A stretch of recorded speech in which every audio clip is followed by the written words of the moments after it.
हम समझने की कोशिश करें। रंग से कभी कभी कोई चीज याद आ जाती है।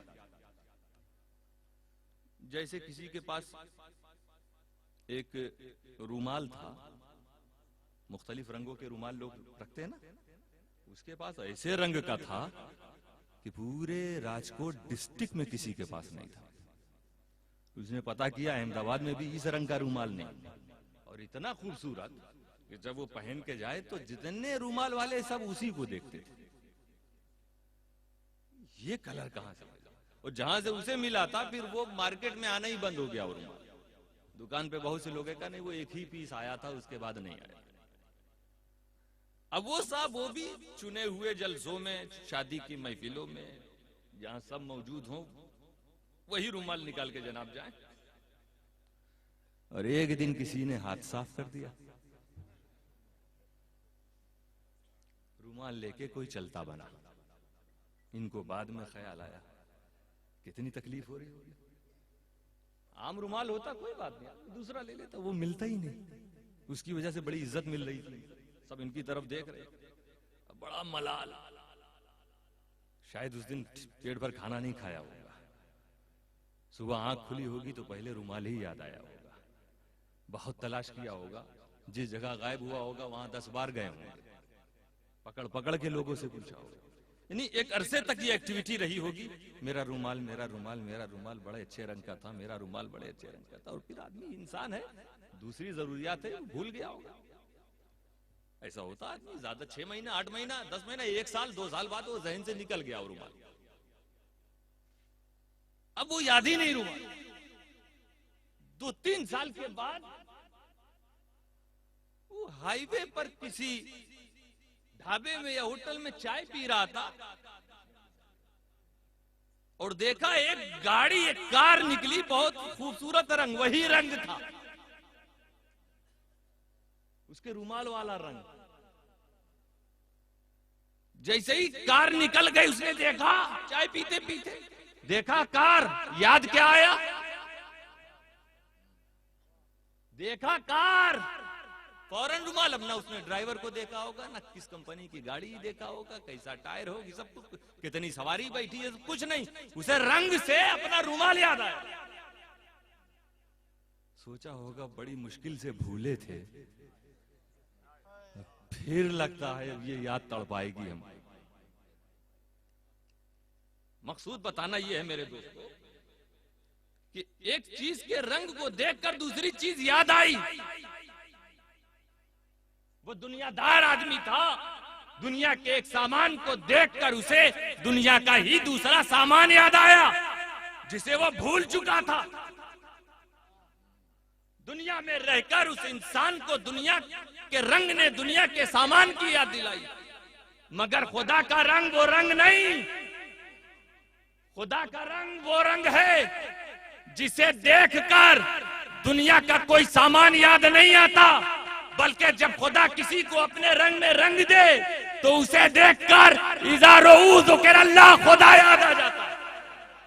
ये खुदा के रंग की शान होती है दोस्तों। खुदा ने अपने रंग में रंगा, अब उसको देखो तो खुदा याद आता है। इसीलिए तुम लोग कहते हो ना कि हम वलियों के पास गए, बुजुर्गों के पास गए, उन्हें देखकर खुदा याद आया, रोंगटे खड़े हो गए, कंपन पैदा हो गया, दिल थरथराने लगा। ये ऐसी कैफियत तारी होती जब अल्लाह वालों के पास जाओ। वजह क्या है? आप कहीं खो तो नहीं गए, सो तो नहीं रहे? हाथ उठा के बताइए जितने लोग सो रहे हैं। माशाअल्लाह, वाह भाई, मतलब बहुत गौर से सुन रहे हैं। ऐसा होता है ना, ये उलमा, मशाइख और अवाम के साथ भी ऐसा होता है। कहते हैं कि अरे फलां बुजुर्ग थे, फलां हस्ती थी, उनके पास गया, देखते देखते ही खुदा याद आ गया। अब बताओ कोई चीज याद कब आती है? जब पहले कहीं देखा हो। हमें उसको रुमाल इसलिए याद आया था गाड़ी देखकर, क्योंकि रुमाल पहले देखा था ना, उसके पास था। तुमको अगर किसी की बिरयानी देखकर याद आ जाए, मेरी शादी में भी ऐसी बिरयानी बनी तो बनी थी, पहले देखा, खाया, चखा, इसलिए याद आ गई। खुदा याद आ गया है कोई जो खड़ा होके कहे मैंने खुदा को देखा है? जो चीज देखी गई वो याद आती है। और हदीस का इज़ा रोऊ ज़ुकिरल्लाह, अवाम की बात नहीं, रसूलुल अनाम की बात है।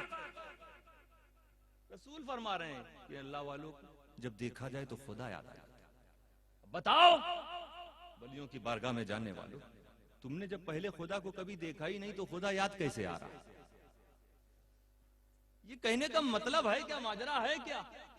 बड़ी आसानी से बोल देते, रोंगटे खड़े हो गए, दिल कांपने लगा, थरथराहट पैदा हो गई, खौफ पैदा हो गया, खुदा याद आ गया।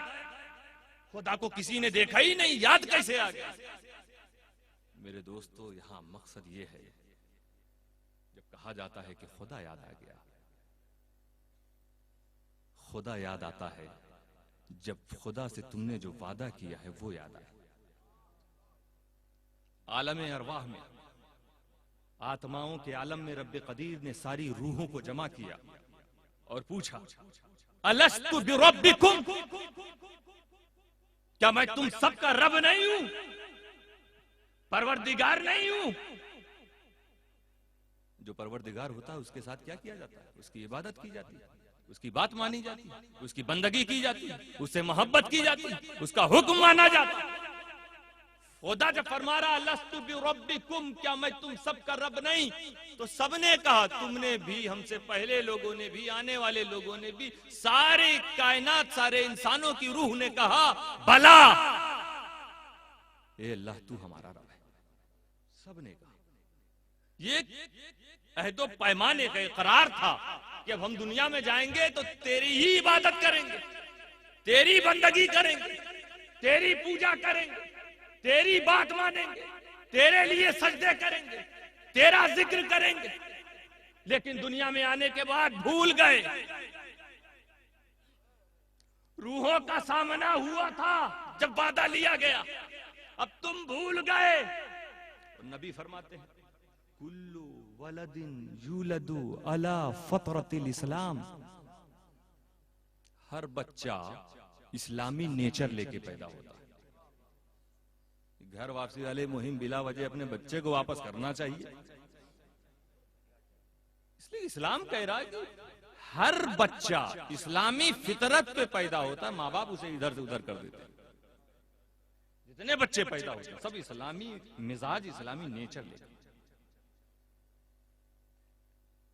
तो फितरत मौजूद इस्लामी, नेचर इस्लामी। अब इंसान जब उस फितरत इस्लामी को लेकर किसी सच्चे बंदे के पास पहुंचता है तो उसे खुदा से किया हुआ बंदगी का वादा याद आता है। जब किसी साजिद के पास पहुंचता है तो सजदे का वादा याद आता है। जब जाकिर के पास पहुंचता है तो जिक्र का वादा याद आता है। जब आबिद के पास पहुंचता है इबादत का वादा याद आता है। मेरे दोस्तों, औलियाए किराम के अफाल, उनके अखलाक को देखकर हमें वो वादा याद आता है जिसे हम कहते हैं कि खुदा याद आ गया। ये होता है, हमारी रूह तड़पने लगती है, क्योंकि रूह प्यासी है दोस्तों। तुम जिस्म की